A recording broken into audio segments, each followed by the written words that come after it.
ჩვენ რასაკვირველია ყო თვალყურს ვადევნებთ ირანში მიმდინარე პროცესებს. ძალზედ საინტერესო ამბები ხდება და უფრო საინტერესო ამბები მოხდება ირანში 610 კილომეტრიაო ერთ-ერთმა იუზერმა მისაყვედურა და არა 1200-იო საქართველოსდან ირანამდე პრინციპში ის მართალია 600-650 კილომეტრია, მაგრამ მე მაინც გულისხმობდი პირდაპირ სამანქანო გზას ვიდრე თბილისიდან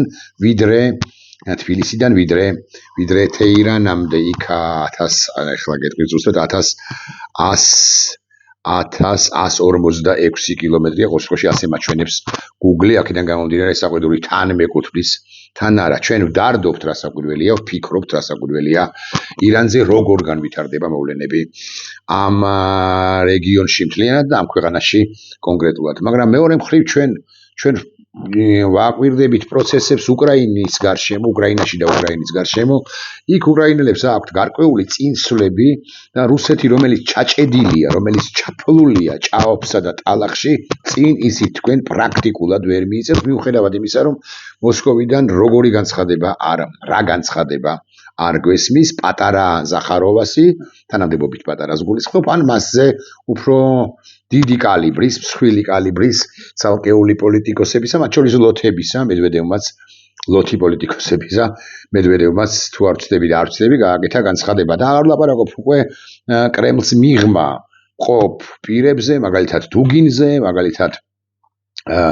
მაგალითად რომელიმე ანალიტიკური ცენტრის ხელმძღვანელზე, სხვებზე, რომლებიც რასაკვირველია სალავიოვზე, მაგალითად ჟურნალისტებზე, ხო, კისილიოვზე, სალავიოვზე, რომლებიც დაახლოებულნი არიან პუტინთან და ხშირ შემთხვევაში ახმიანებენ იმას, რისი გაკეთებას თითქოს ან ნამდვილად ჩაფიქრებული აქვს რუსეთის შლეგ ლიდერს. მოკლედ ირანი, უკრაინა, რასაკვირველია, გამადიდებელი შუშით უნდა დავაკვირდეთ ამ პროცესებს, თუ რუსეთი დაასუსტდება, თუ ირანის რეჟიმი დაეცემა, მოდი ასე ვიტყვი,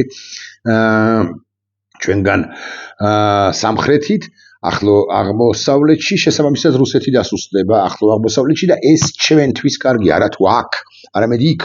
ოკეან გაღმა რომ დასუსტდა რუსული რეჟიმი, იგულისხმება ვენესუელა, ამანაც კი გაგვახარა ყველა, ვინც ფიქრობთ ამ ჩვენი ქვეყნის გადარჩენაზე, მაგრამ მეორე მხრივ ჩვენში რა პროცესების მიმდინარეობს, ეს გაცილებით ან არანაკლებ მნიშვნელოვანია, კვანძის გახსნა ჩვენს ქვეყანაში მოხდება სწორედ ჩვენი მეოხებით, ჩვენი ძალისხმევით, ქართული საზოგადოების ძალისხმევით და მიზინა ივანიშვილის რეჟიმიც ქონესტებარ თვითყვი ასე ჩამოემხობა და ემხობა, სწორედ იმიტომ, რომ ქართული საზოგადოება არის უდრეკი, რასაკვირველია დასავლეთიდან მოგვეხმარებიან, რასაკვირველია გარშემო რაც ხდება და მოხდება, ძალიან მნიშვნელოვან როლს შეასრულებს ჩვენში, რომ განვითარდება იმ პროცესებზე, მაგრამ ბევრი რამე კი არა 18 ან 87.4% დამოკიდებულია სწორედაც რომ ქართულ საზოგადოებაზე. ამავდროულად თქვენის ნებართვით მე დღეს ამ წუთას ჩავწერ ვიდეოს და შემოგთავაზებთ ჩემს მოსაზრებას იმასთან დაკავშირებით, რა შანსს კარგავს საქართველოს ამ ხელისუფლებად წოდებული ბანდის პირობებში, რა შანსს კარგავს საქართველოს, რომ იქცეს რეალურ რეგიონულ რასაკვირველია მსოფლიო, თუ გდებავთ ასე ვიტყვი, და აგრეთვე პირველ ყოვლისა რეგიონულ მოთამაშედ. მაგალითად, ახლა მე უნდა ვისაუბრო ანაკლიის პორტზე, ძალიან საყვარელი თემაა ჩემთვის, იმიტომ რომ ანაკლიის ხმაწყლოვანი პორტი, რომ ვიცოდეთ მაინც, არ არის უბრალოდ ინფრასტრუქტურული, როგორც ასეთი ინფრასტრუქტურული პროექტი, ეს არის საქართველოს გეოპოლიტიკური არჩევანი მეთქი, ეს არის პორტი, რომელმაც უნდა განსაზღვროს როგორი ტიპის, როგორი კონცეფციის, როგორი ფილოსოფიის, როგორი სულისკვეთების ქვეყანა იქნება საქართველოს სამომავლოდ. 2019 წელს ბანდა ქართულმა ოცნებამ ამ პროექტის მშენებლობა შეაჩერა, დაასრულა.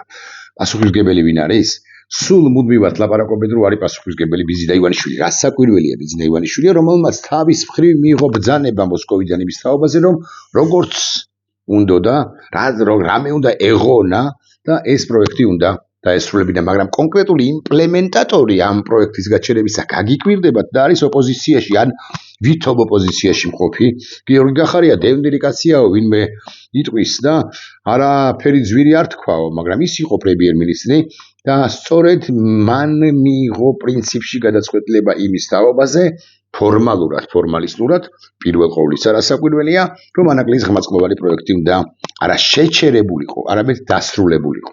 რადგან ანაკლიის ღრმაწყლოვან პორტში ამერიკელებს ხაზგასმით ვამბობ, იმ თავითვე ჰქონდათ უზარმაზარი ინტერესი. მე აქ მარტო პირველი კადენციის დროს სახელმწიფო მდივან მაიკ პომპეოზე არ გავამახვილებ ყურადღებას ამ უკანასკნელმა თქვა, რომ ამერიკის შეერთებული შტატების ინტერესია, რომ რუსეთი და ჩინეთი არ მონაწილეობდნენ ამ პროექტშიო, ამ პორტის მშენებლობაშიო, მაგრამ არ ვლაპარაკობ მარტო მასზე, ორი მინიმუმ და რეალურად მეტი დასავლური, ორი ამერიკული და მეტი დასავლური კომპანია მონაწილეობდა ასე სტერეოტიპულად როგორც ვიცნობთ ხაზარაძის დროინდელ კონსორციუმში. მამუკა ხაზარაძე და ბადრი ჯაფარიძე ამტკიცებენ, რომ 75 მილიონ დოლარიანი ინვესტიცია განახორციელა მაშინდელმა კონსორციუმმა. იქ არიან თურქები, იქ არიან ბრიტანელები და უზბეკები ერთად, უზბეკური კომპანია, იქ არიან ბულგარულ-ქართული კომპანია, იქ არიან ქართველები, იქ არიან ამერიკელები.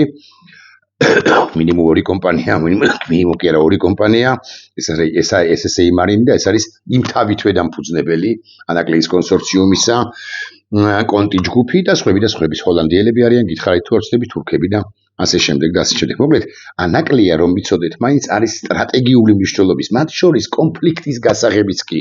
აი, ჩვენ ხო გვინდა და ჩვენ ხო ვამბობთ, რომ უნდა მოგვარდეს კონფლიქტი საქართველოში.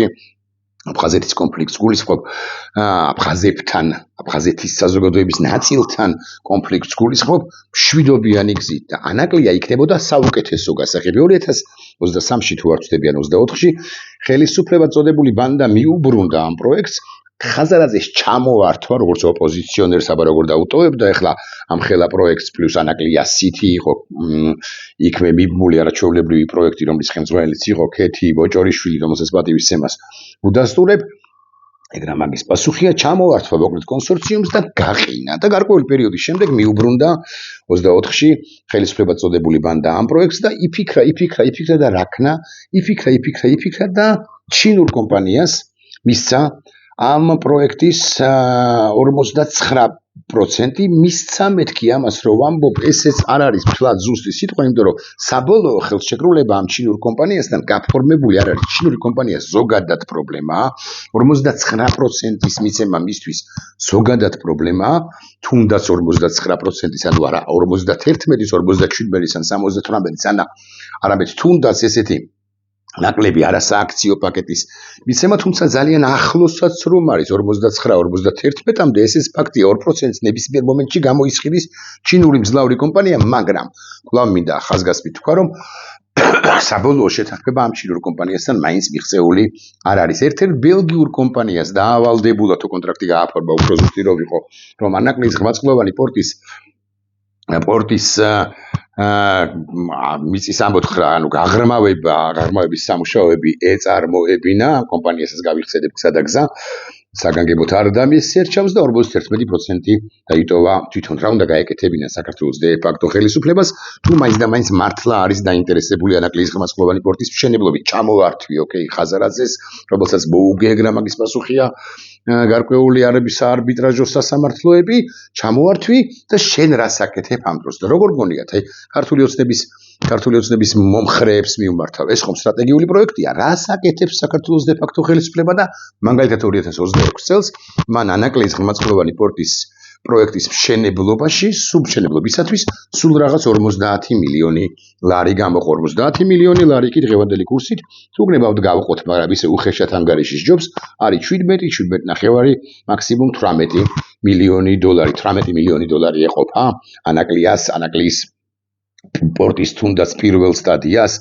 მე 125 მილიონს ჩავდებ 27-შიო, თუმცა 150-ს გვპირდებოდნენ, ამბობდნენ, რომ 150 მილიონი იქნებოდა გამოყოფილი 2026 წლის ბიუჯეტში და 50-მდე ჩამოიყვანეს ქართული ოცნების, მაგალითად ეკონომიკის სამინისტროს ან მთავრობის ადმინისტრაციის ბანდა, ქართული ოცნების წარმომადგენლები მეტყვიარ პასუხად, რომ 45 მილიონი ლარი დამატებით ინფრასტრუქტურა, გზის ინფრასტრუქტურისათვის გამოვყავით, იქ 18 თუ 20 კილომეტრიანი მონაკვეთია, 20 კილომეტრისთვის მათ გამოყეს 18 კილომეტრისთვის 45 მილიონი ლარი, ჯამში 95 მილიონი ლარი გამოგდისო, ოკეი, ამ რიცხვებზეც რომ ვილაპარაკოთ, 95 მილიონი, თუ გნებავთ ამ შემთხვევაში კი მართლა გავყოფ თქვენის ნებართვით, არის 95 გავყოთ 2.7-ზე სულ რაღაც 35 მილიონი დოლარი, რაც რასაკვირველია, საკმარისი არ არის, ანაკლია, ხაზგასმით ვამბობ, ეს არის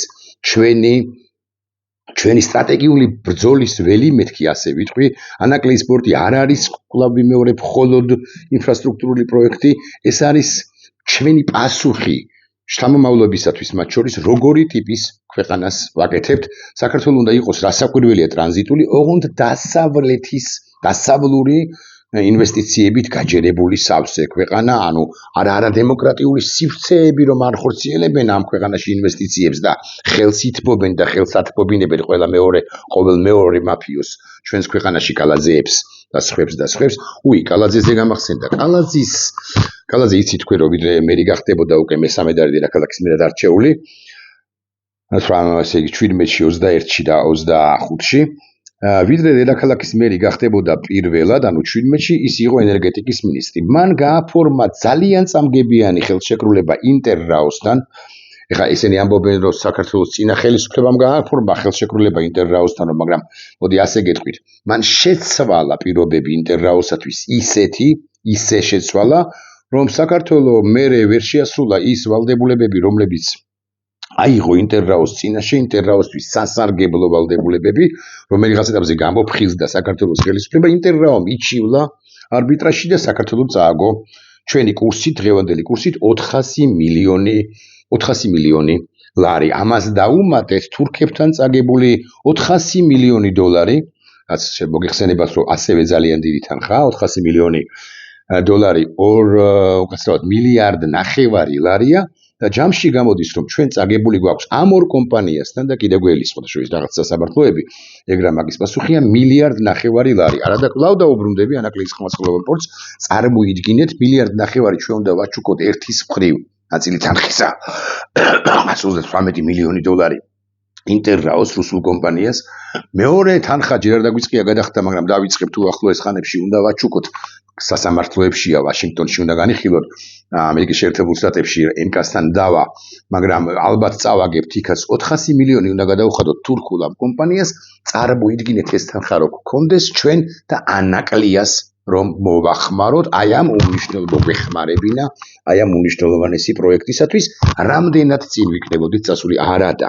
კარგად უნდა გვახსოვდეს, რომ იმ შემთხვევაშიც კი თუ დასრულდება ნებისმიერი შედეგით რუსეთ-უკრაინის ომი და იმ შემთხვევაშიც კი თუ რუსეთი საწადელს მიაღწევს ნაწილობრივ სანქციები რუსეთზე არ მოიხსნება. მათ შორის სანქციები ნოვოროსიისკის პორტზე, რომელიც ისედაც პრობლემური პორტია, თუმცა მძლავრი პორტია ამ შავი ზღვის აკვატორიაში, ასე გეტყვით, მსოფლიო მასშტაბით ის არ არის უმძლავრესი პორტი. იქ ისეთი პორტებია მსოფლიოში, რომ გაგიჟდებით და გაოცდებით. მაგრამ ჩვენი მასშტაბით შავი ზღვის ინფრასტრუქტურაში ის ძალიან მნიშვნელოვანი პორტია, მაგრამ ის დასაქცირებული იქნება. ახლა ჩვენ რო გქონდეს ანაკლიის ხმაწყლოვანი პორტი, ჩვენ ღირსეული ალტერნატივა ვიქნებოდით მით უმეტეს დასანქცირებული ნოვოროსიისკის და ტამანის პორტებისათვის, რომელიც ძალზედ სუსტია. მოდი ასე ვიტყვი, სუსტი ახლანდელ ჩვენ საპორტო ინფრასტრუქტურაზე ბევრად ძლიერია ტამანის პორტიც კი, მაგრამ ანაკლიასთან მიმართებაში იქნებოდა ანაკლია რო აშენებული იყოს ძალიან სუსტი. ამიტომ ჩვენ გვჭირდებოდა ეს ანაკლია და მილიარდ პასუხისმგებლიან ხელისუფლებას ფული რომ ჰქონოდა, ნება რო ჰქონოდა და რუსეთი რო არ აჯდეს ამ ხელისუფლებას პირდაპირ მნიშვნელობით კისერზე როგორც წურბელა, ან როგორც მბრძანებელი წურბელა, წარმოიდგინეთ როგორ მიუმართავდით ამ თანხას ამ ანაკლიის ხმაწყლოვანი პორტისა. კენდა არც ერთ წინა ინვესტორს ხაზარაძე ჯაფარიძის ჯგუფს, კონტი ჯგუფს, SSA Marines, One Orts, Wondernet Express, თურქებს კონტი ჯგუფი ვახსენე და ასე შემდეგ არ გავანაწყენებდით და ისინიც იქნებოდნენ ამ პროექტში. ამასთან ეს ჩინელები კი არ უნდა ყოფილიყვნენ, არც არიან, მაგრამ მაინც არამედ სხვა ამერიკული კომპანიებიც უნდა მოგვეწვია. ერთ-ერთი სხვადასხვა ხაზარაძის ბევრჯერ მიხსენებიან, ახლაც ვახსენებ, ხაზარაძის კონსორციუმის რო ვარქმევთ იმ პერიოდში, იყო ასეთი უზარმაზარი კომპანია ცერბერუსი, რომელიც რასაკვირველია მაშინდელ ადმინისტრაციასთან იყო შეთანხმებული იმასთან დაკავშირებით, რომ შემოვიდოდა ამ ანაკლიის პორტში. ამიტომ ეს პროექტი აქტუალობა დაკარგული სულაც არ არის, ჩვენს მისიას შევიძენთ იმ შემთხვევაში თუ ეს ხელისუფლება წოდებული ბანდა იქნება მოცილებული ქართული ოცნების მომხრე, იგით მომხრეებს, არა ზარქუას, რომელიც ესე დადის როგორღაც ხო, ესე ხელით და მეორე ხელიას მას არ მიუმართავ, აზრიც არა აქვს მას. მისი გასაქანი არის მონაკოს რაღაც fashion weeks თუ fashion დღეებზე მონაწილეობის მიღება ვიღაც დაქირავებულ გოგოებთან, ალბათონებთან ერთად. ხო, ეს არის საბოლოო ჯამში ზარქუას გასაქანი, ხოდი ყობახიძის გასაქანიც არ არის დიდი. ჩვენ მე გესაუბრებით თქვენ ქართული ოცნების ამორჩეულს, რომელსაც გინდათ უკეთეს ქვეყანაში ცხოვრება, თქვენთვის ხომ ძალიან მნიშვნელოვანია კეთილდღეობა, ბედნიერება, ბედნიერებისკენ სწრაფვა, მეტი და მეტი შემოსავალი და ეს ანაკლია იქნებოდა და იქნება მომავალში, როცა ერთად მოვიცილებთ ამ ბანდა ხელისუფლებას და რასაკვირველია ერთად მოვიცილებთ, რასაკვირველია მშვიდობიანად მოვიცილებთ, იქნება მომავალში, როცა ავაშენებთ ჩვენი ეკონომიკის ერთ-ერთი სვეტთაგანი, ერთ-ერთი ბურჯთაგანი, სადაც ყველას ინტერესი იქნება გათვალისწინებული ქართველების, ამერიკელების, ჩინელებისაც მეთქი ასე ვიტყვი თქვენის ნებართვით, თორემ ჩინელების იმ შემთხვევაში თუ ან ტრამპის ადმინისტრაციასთან, ტრამპის ან შეერთებული შტატების ადმინისტრაციასთან იქნება ეს ყველაფერი გადათანხმებული. ანაკლია რატომ არის ასეთი მნიშვნელოვანი? ანაკლია პირველ ყოვლისა რასაკვირველია გეოგრაფია. ანაკლია არის ერთადერთი ადგილი საქართველოში, სადაც შესაძლებელია ღრმაწყლოვანი პორტის მშენებლობა. ეს ნათია თურნავას თავის დროზე ეკონომიკის ყოფილ მინისტრთან ერთად თუ არ ვცდები ქობულია თუ ქობალა აღარ მახსოვს. ქობულია. იმასთან ერთად ჰქონდა ეს რაღაცა ბოდვითი იდეა იმასთან დაკავშირებით, ნათია თურნავა კი ვისი წარმომადგენელია საქართველოს ხელისუფლებაში, თუ გებავთ ვიტყვი. ქონდა ბოდვითი იდეა იმასთან დაკავშირებით, რომ ფოთის გაღრმაწყლოვანება შეიძლება. წარმოუდგენელია ფოთის გაღრმაწყლოვანება ისე ყოველ შემთხვევაში, როგორც ეხლაც არის, ეგრეთ 9 მეტრიანი პორტი, საპორტო ინფრასტრუქტურა ფოთში ეხლაც არის. მაგრამ ისე გაღრმაწყლოვანება ფოთის პორტისა შეუძლებელია და საერთოდ ერთიან სივრცეში უნდა წარმოვადგინოთ ეს ყველაფერი. არა ფოთი, ანაკლია, ოჩამჩირე, აკი გითხარით მე და ხაზგასმით ვამბობ ამას, ეს შეიძლება იყოს ჩვენი და აფხაზების დაახლოების ანაკლია. ჩვენი და აფხაზების დაახლოების ერთობლივი პროექტის, ერთობლივი სარგებელის, ერთობლივი თავისუფალი ეკონომიკური ზონიდან სარგებელის ორივესათვის მიღების საფუძველი, ასაკვირველია თქვა ელგურხესის ინფრასტრუქტურასთან ერთად, თუმცა მან ბევრი რამ არის დასალაგებელი. ეს ხელისუფლება არა თუ ბევრ რამეს ალაგებს, არამედ ბევრ რამეს დამატებით რევს, რომ იცოდეთ, აღარ ვილაპარაკებ ამ ვიდეო ბლოგში თქვენის ნებართვით, რამდენად ძვირად შევიძენთ ჩვენ გაპარტახებული ბჭყალებში, ან გაპარტახების გზაზე მდგომი გასპრომიდან ბუნებრივ აირს, როცა ჩვენ შედარდით მოცულობები როგორ იზრდება, როცა ჩვენ გაცილებით სარფიანი გადაწყვეტილების გაცილებით სარფიანი კონტრაქტების გაფორმების შესაძლებლობა ჰქონდა, ამაზე არ ვილაპარაკებ. ახლა ეს ცალკე ვიდეო ბლოგის თემაა. გეოგრაფია, ეს არის დიდი ტონაჟის გემების მიღების შესაძლებლობა იქნება ანაკლია. პირდაპირ ტვირთბრუნვა, იმიტომ რომ შავ ზღვას გადაკვეთ და მიდიხარ პირდაპირ ევროპის სივრცეში, ანუ რუმინეთისკენ და ბულგარეთისკენ.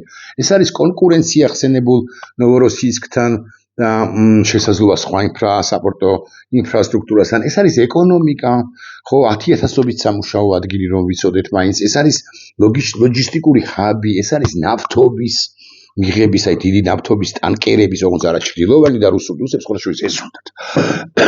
თუ ანაკლია მაინც და მაინც აშენდება, ანაკლია იყოს ერთგვარი ნოვოროსიისკი 2. მათთვის მათი მომსახურე პორტი იყოს, ეგ რა მაგის პასუხი. ამიტომ ვამბობ ხაზგასმით, რომ ანაკლია უნდა აშენდეს არა ჩინური ან საეჭვო, ან ირიმად რუსული ინვესტიციებით, ან არამედ უნდა აშენდეს დასავლური ინვესტიციებით და მეცაც გეტყვით, მენეჯმენტიც კი უნდა იყოს ამერიკული, მეთქი გავაბედავ და ვიტყვი. ასე რასაკვირველია, ეს არის მეტი შემოსავალი, ეს არის რა გეოსტრატეგიული პროექტი და ესეც უნდა ვთქვა. ანაკლია თავიდანვე იმთავითვე არის პოლიტიკური ბრძოლის ცენტრში აღმოჩენილი ობიექტი, არა იმიტომ რომ ის არარეალისტური იყო, არამედ იმიტომ რომ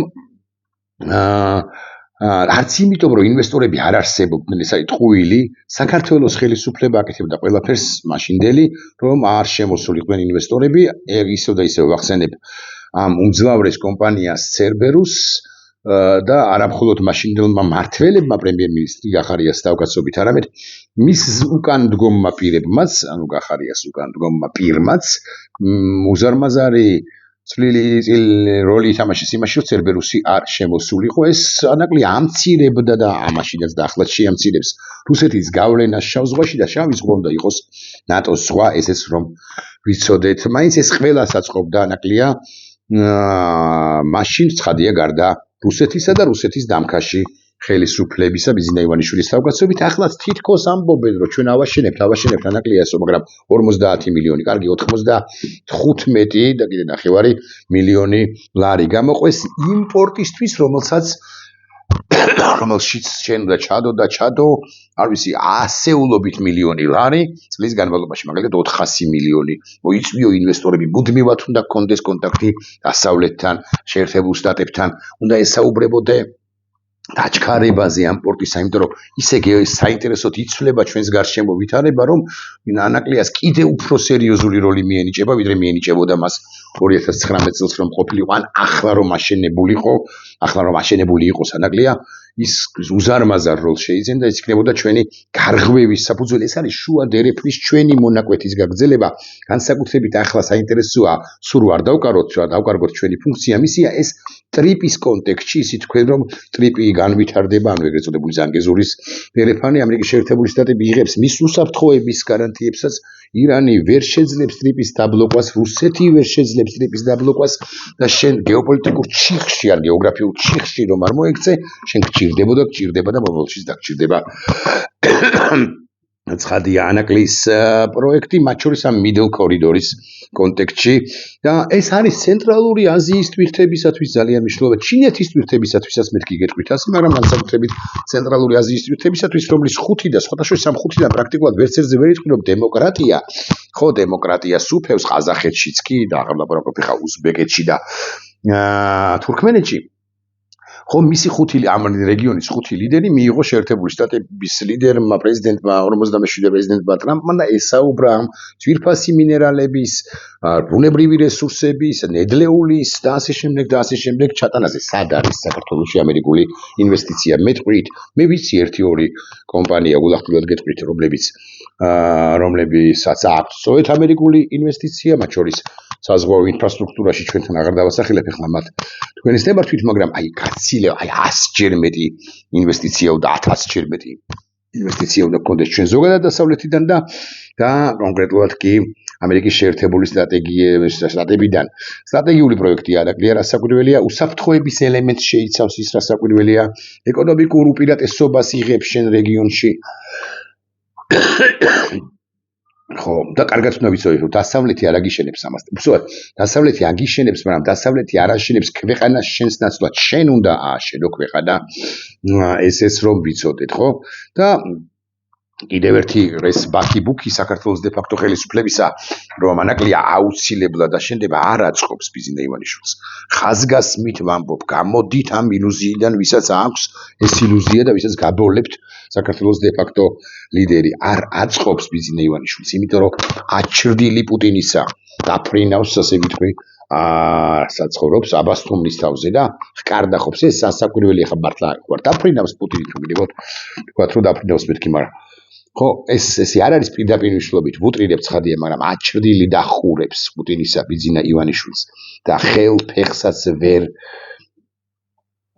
იქნებს, ხო ხევერც ვერანაირ ნაბიჯს ვერ დგამს ბიზნა ივანიშვილი და ასუსტებს ქვეყანას და ამიტომაც ვერავის ვერ უბედავს, აზერბაიჯანს ვერ უბედავს, იმასაც კი რომ აი ეხლა მე მეკუთვნო და ამდენი პროცენტი ამ შახდერიზის გასადენიდან და დამიტოვე 36 წელს, ესე იგი ხო 2026 წელს გადის ვადა ამ შახდენიზიდან ჩვენს წილს, რასაც ვიღებდით 5%-ს, რომ ვიცოდეთ მაინც და აზერბაიჯანმა უკვე ამ თავით გვითხრა, რომ მომეცი ის რაც შენ უფრო ზვიად გავყიდიმე თურქეთსა და ევროპაშიო და ამათმა დათმის, იმიტომ რომ სუსტები არიან, ბიზნამ შეგნებულად დაასუსტა ეს ქვეყანა და ისევ ანაკლიას რომ მიუბრუნდეთ, ეს არის ტესტი რასაკვირველია ნებისმიერი ხელისუფლებისათვის, რამდენად სტრატეგიული ხედვა აქვს მას, ბედავს თუ არა ის დიდი პროექტების განხორციელებას, იცავს თუ არა ის ეროვნულ ინტერესებს. ეს არ არის მხოლოდ პორტი, ეს არის რეალურად არჩევანი, ვიყოთ რეგიონული მოთამაშე. თუ ვიყოთ უბრალოდ დამკვირვებელი და ისეთი დროება დგება მსოფლიოში, რომ დამკვირვებლებს სანსლავენ. აქ შენ უნდა იყო მოთამაშე რეგიონის მასშტაბით რასაკვირველია, შეუნდა ჩაიბა სომხეთი და წახვიდეთ ერთად ევროკავშირში. შეუნდა ჩაიბა სომხეთი და დაუახლოვდეთ თურქეთს. თურქეთი თუ ევროკავშირისკენ დაიძრება, თუ ეს კარგი დღე დადგება თურქეთთან ერთად, მაგრამ შავი ზღვა თუმცა არ დაიძრას ანკარა ევროკავშირისკენ, შენ შავი ზღვა გაქვს, რომელიც გაკავშირებს ევროკავშირის და ნატოს წევრ სახელმწიფოებთან, ანუ ბულგარეთთან და რუმინეთთან, ხო, იქ არის უამრავი პროექტის განხორციელება, შეიძლება მათ შორის ბუნებრივი აირის, ბუნებრივი აირის დიდი ამბები, ეს ვისაუბრე ორი წუთით, მაგრამ მე ატყდება კიდევ დიდი ამბები და ასე შემდეგ. ხო, ის არის, იქ არის თეთრი ნაკადი, თურქმენული გაზი არის 30-40 მილიარდი კუბური მეტრი დაუკონტრაქტებელი, შეუნდა იყო ადეკვატური თურქმენეთი და აზერბაიჯანი ერთმანეთთან ურთიერთობას ალაგებენ, დასუსტებული რუსეთის გათვალისწინებით მით უბედეს და განსაკუთრებით ევროპის სამხრეთ ნაწილში წაიღო, როგორ გაიტანო, მაგრამ რა, ვის ველაპარაკებით საბოლოო ჯამში, ველაპარაკებით ბანდა ხელისუფლებას მონას რუსეთისა. და კიდევ ერთი, საქართველოს უნდა გახდეს შავი ზღვის საკვანძო ქვეყანა, შავი ზღვა უნდა გახდეს ნატოს ზღვა, რასაკვირველია, როგორც ბალტიის ზღვა. უნდა ვიცოდეთ, ვანაკლიის პორტი არა შენდა, არა იმიტომ, რომ ვერ შევძელით, არამედ იმიტომ, რომ ვიღაცას არ აწყობდა და სხვა შორის იმიტომაც არ აწყობდა, რომ ეთქვა მე რომელიღაც ეტაპზე ჩვენთვის ეს მინიშნება გაეკეთებინა, თქვენ ხართ სუსტები, თქვენ ვერ ერევით ამ პროექტსაც კი და ასე შემდეგ და ასე შემდეგ. ეხლა ამ ყველაფერს მე იმიტომ გიამბობთ, რომ ჩვენ გვაქვს ქართული ოცნების ამომრჩეველია ჩემი ძირითადი ადრესატი, რიგითი ამომრჩეველი. ჩვენ გვაქვს უნიკალური შესაძლებლობები თქვენს ოჯახებში და იქნება მეტი კეთილდღეობა, მეტი დოვლათი, მეტი შემოსავალი, მეტი ბედნიერება თუ მეგა პროექტებს განახორციელებს საქართველოს. აღარ მახსოვს რომელ რაიონში თუ არ ვცდები სადღაც სამეგრელოში, მაგრამ შესაძლოა ვცდები. არა აქვს ამას პრინციპული მნიშვნელობა. იმ ქალაქის გამგებელი თუ მერი მივიდა, დღეს გავრცელდა ინფორმაცია და გახსნა სამრეცხაო. ეს ლარიანი სამრეცხაო მისარგებლია. აქ ყაზბეგის გამზირზეც არის 2 თუ 3. ერთი. ლარიანი სამრეცხაო და იქ წითელი ლენტები იყო გაჭიმული და მაკრატელი მიუტანეს იმ მაკრატელობა გაჭრა თუ არა ის ლენტი სიმართლე გითხრათ არ ვიცი. ჩვენ ბიზინა ივანიშვილმა ამ სამრეცხაოების, მათ შორის ფულის სამრეცხაოს და ზოგადად სამრეცხაოების ქვეყანად გვაქცია. არადა ჩვენთან უნდა იყოს ბუმი ახლა, ეკონომიკური ბუმი და ჩვენ უნდა როგორღაც ამ ეკონომიკური კეთილი, არა 9.5% ჯოტიალობს ეს ირაკლი გობახიძე, არამედ ჩვენ უნდა გქონდეს 19, 20, 25, 27% ეკონომიკური ზრდა და რეალური ეკონომიკური ზრდა და არა ის ფსევდოზრდა, რომელსაც ჩვენ გვთავაზობს, თან ინფლაციაა ძალიან მაღალი, ეს ბანდა, რომელზეც გვესაუბრება ჩვენ, ეს ბანდა ხელისუფლება და რეალური ეკონომიკური ზრდა შესაძლებელია მხოლოდ დასავლეთის მონაწილე, დასავლური ინვესტიციებით და არა იმ ფულის რეცხვით, რომელიც ყველგან ხდება, მათ შორის კალაზის ბანკებში თუ ბანკში, სახელმწიფო უწყებებში და ასე შემდეგ და ასე შემდეგ და ბოლო კითხვა, რატომ უკვე ადრესატი არის დე ფაქტო ხელისუფლება. თუ ასე ბაქიბუქობდით და ამბობდით, რომ ანაკლია თქვენთვის მნიშვნელოვანია, რატომ გამოყავით მისთვის 95, რეალურად კი 50 მილიონი და რატომ არ გამოყავით 900 მილიონი, 700 მილიონი, რატომ წააგეთ 1.5 მილიარდი ლარი, ვისი ფული წააგეთ? ღარიბაშვილის პასუხისმგებლობა რომ იცოდეთ მაინც ენკას პროექტი, ენკასთან დავისწაგება და საბოლოო დამარცხება მოხდება ჩვენი და აგრარული პერიოდის შემდეგ, როცა ყველა სასამართლო საარბიტრაჟო ინსტანციას მოივლის და კალაძე ბანდიტის პასუხისმგებლობა ინტერრაოსთან წაგებული დავა, რომლის შედეგადაც ჩვენ 400 მილიონი უნდა გადავხადოთ რუსებს და რუსები კიდე ამ ფულს იღებენ და ტანკებში საწვავს ასხავენ თუ რაღაცა სამხედრო ინფრასტრუქტურას მართავენ და კლავენ უკრაინელებს. ხვდებით რა სად მიგვიყვანა ივანიშვილმა, რომელიც აბასთუმანში ზის და თავი მაგარი ჰგონია. ვერ მივართვით მას, ვერ მივართ მას ამ ქვეყანას. ნახვამდის.